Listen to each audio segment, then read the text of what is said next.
Sorry आधे घंटे पहले लाते तो हम इन्हें बचा लेते हैं। तो उस केस में आपको क्या करना है, 5 ऐसे अलार्मिंग कंडीशन कि जब आप इस क्रिटिकल पोजीशन में हो जाते हो कि आपको होम रेमेडी चाहिए बिफोर कि आप डॉक्टर तक पहुंचें।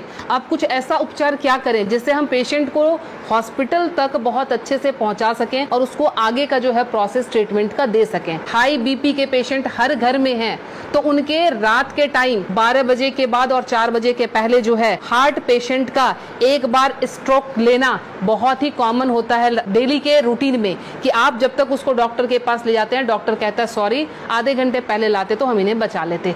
तो वो टाइम स्पैम आपको कैसे बढ़ाना है ताकि हम मरीज को ट्रीटमेंट दे सकें। तो उस केस में आपको क्या करना है, ध्यान रखें, ये जो हमारे फिंगर्स के सामने ये नाखून जो मैं पॉइंट कर रही हूँ, इस पॉइंट को आप लोकेट करके ध्यान से देखें, ये हमारे बाइलेटरल है, मतलब दोनों ही हाथों की उंगलियों पे हम इसको इस्तेमाल कर सकते हैं। जब भी आपको लगे कि कोई पेशेंट बिल्कुल उसका जो है बीपी बहुत हाई चला गया है और आपको डॉक्टर तक जाने के पहले अगर उसको स्ट्रोक ना आ जाए, लाइफ उसकी खत्म होने से बचाने के लिए आपको सिंपली क्या करना है, आप कोई भी पिन ले लेंगे।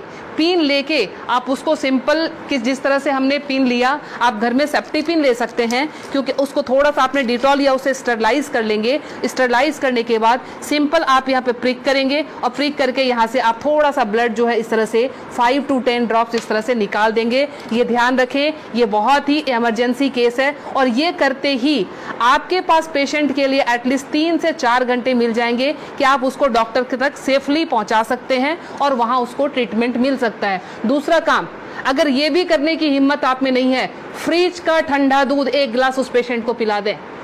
ठंडा दूध पिलाते ही आपके पास ड्यूरेशन बढ़ जाएगी, आप 2 घंटे तक हॉस्पिटल के अंदर उनको लेके आप जा सकते हैं। ध्यान रखें। दूसरी हमारी अलार्मिंग कंडीशन जो होती है वो होती है एसिडिटी की। एसिडिटी समटाइम्स इतना हाई हो जाता है कि रात को सोना मुश्किल, सीने में जलन और भारीपन, उस केस में भी लगता है जैसे हमें हार्ट की प्रॉब्लम आ रही है। उसमें क्या करेंगे उस केस में कि हमने इस पॉइंट को, एसिडिटी की केस में आपने इस पॉइंट को लेना। पॉइंट लोकेट कैसे करेंगे, तो आपने इस तरह से अपने थंब के इस वाले पॉइंट को, फर्स्ट पोर को यहाँ से मेजर कर लेंगे, खोल के यहाँ से मेजर करके आपका जहां ये टच हो रहा है यहाँ से आपने इसको प्रेस करना शुरू किया। 20 to 30 टाइम्स इसको आप डीप प्रेस करेंगे। एसिडिटी बन रही है या फिर सर दर्द हो रहा है एक्सट्रीम पोजीशन पे, आपको उस समय वो रिलैक्स देना शुरू कर देगा, क्योंकि जब जलन होती है आपके बब्स निकलते नहीं है, इसीलिए वो यहाँ पे अटैक कर रहा होता है जिससे पेन आना शुरू हो जाता है। तो आपको क्या करना है, इसको प्रेस करेंगे, आपको रिलैक्सेशन होना शुरू हो जाएगा। तीसरी चीज, हमारे मोशन सिकनेस या हम ट्रैवल कर रहे हैं तो हमें वॉमिटिंग आती है, या जनरल केस में भी अगर वॉमिटिंग आती है या नॉजिया रहती है, वॉमिटिंग टेंडेंसी, वॉमिटिंग आ नहीं रही है बट ऐसा लगता है कि वॉमिटिंग आएगी, इस केस को हम कैसे हैंडल करेंगे। आप अपने ये रिस्ट के क्रीज ले लें। ये रिस्ट के क्रीज आपको दिख रहे हैं, इस क्रीज से, ये जो क्रीज हमारी बनी हुई है, इस क्रीज से अपने ही फिंगर को रखना है। ध्यान रखना है, अपने फिंगर के 2 फिंगर को रखना है। इसके बाद ये पॉइंट जहाँ पे आता है इसको आप लोकेट करेंगे और ध्यान से देखें, यहाँ पे 2 आर्टरी आ रही होती है। आप जब फील करेंगे 2 आर्टरी के बीच में, ये यहाँ पे आपको इस पॉइंट को अब दबाना शुरू कर देना है। अगर आप इसको तेज दबाएंगे, इमीडिएटली आपके वॉमिटिंग टेंडेंसी जो है वो वहीं स्टॉप हो जाएगी और ये आपके मोशन सिकनेस में भी काम करेगा। कहीं आप ट्रैवलिंग में जा रहे हैं तो वहां ये काम करेगा। अब मोशन सिकनेस को रोकने के लिए घरेलू उपाय क्या करें। पुराने जमाने में ध्यान है आपको 10 पैसे के और 5 पैसे के सिक्के मिलते थे। वो सिक्के अगर आपके पास हैं तो सिक्के को सिर्फ मुंह में रख लेना है, कुछ नहीं करना है। वो रख के, या पान के पत्ते, ध्यान रखें मैं पान खाने की बात नहीं कर रही हूँ, उसमें गुलकंद और वो सब मिलाने की, मैं सिर्फ कह रही हूँ पान के पत्ते, वो आप चबाते हुए चले जाएंगे, आपका मोशन सिकनेस जो है वो कंट्रोल हो जाएगा।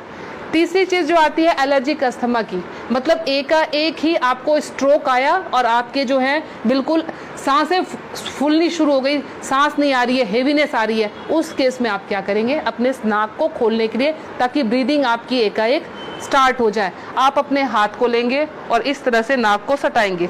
नाक की टिप जो है हाथ के जिस पार्ट को टच कर रही है उसको दबाना शुरू करेंगे और ये बहुत पेनफुल होता है, ध्यान रखें। आप अपने आप भी इसको दबा नहीं पाएंगे, बहुत ज़्यादा पेन होता है। हमने पेशेंट को ऐसे किया, ये टिप जहाँ पे आया, और ये 90% पेशेंट को ये पेनफुल वैसे भी होता है। आप उठा लीजिए, अब ये यहाँ पे इनका टच हुआ था, ये जब हम दबाएंगे 90% पेशेंट को वैसे भी, क्योंकि हल्के हल्के एलर्जी की प्रॉब्लम इन दिनों महामारी के बाद लंग्स सबके वीक हुए हैं, तो सबके जो है ये प्रॉब्लम रहती ही रहती है। लास्ट में आपको बता रही हूँ इंसोम्निया के लिए, नींद नहीं आती है उस केस में आप क्या करेंगे। नींद नहीं आने के केस में हमने क्या करना है कि ये हमारा ईयर लोब है, ये पूरा सेक्शन जो है ये ईयर लोब का है। रात को आप क्रीम या तेल लेकर इस सेक्शन की इस तरह से हल्के हल्के हाथों की मसाज देंगे। ये हल्के हल्के हाथों की मसाज देंगे, इससे आपको नींद आनी अच्छी शुरू हो जाएगी। साथ में और क्या इंक्लूड करें, हमारा जो टॉप ऑफ द हेड है, बिल्कुल सर का ऊपरी सिरा, यहाँ पे आप टैपिंग करेंगे। टैपिंग करने का मतलब हल्का हल्का आप इसको ठोकते जाएं, ये इसको वाइब्रेट करें। वाइब्रेट करने का मतलब आप यहाँ से जो है एनर्जी हमारे जा रही है नीचे, क्योंकि आपको पता है ये माउंटेन बना हुआ है, यहाँ से एनर्जी का फ्लो शुरू होता है, तो ये एनर्जी जो है पूरी जगह जाएगी और आपको बिल्कुल काम कर देगी, शांत कर देगी। तो ये 5 अलार्मिंग पॉइंट्स आपको हमेशा के लिए याद रखना है। पता नहीं आज आपने देखा, भूल गए, कल आपको जरूरत पड़ जाए, तो इसलिए आप प्लीज़ इसे सेव कर लें, अच्छे से देख लें और समझ जाएं और अपना ट्रीटमेंट एमरजेंसी केस में ज़रूर कर लें। मैं Leena Shrigyan, naturopathy and alternative therapy expert, New Delhi से। मुझसे मिलने के लिए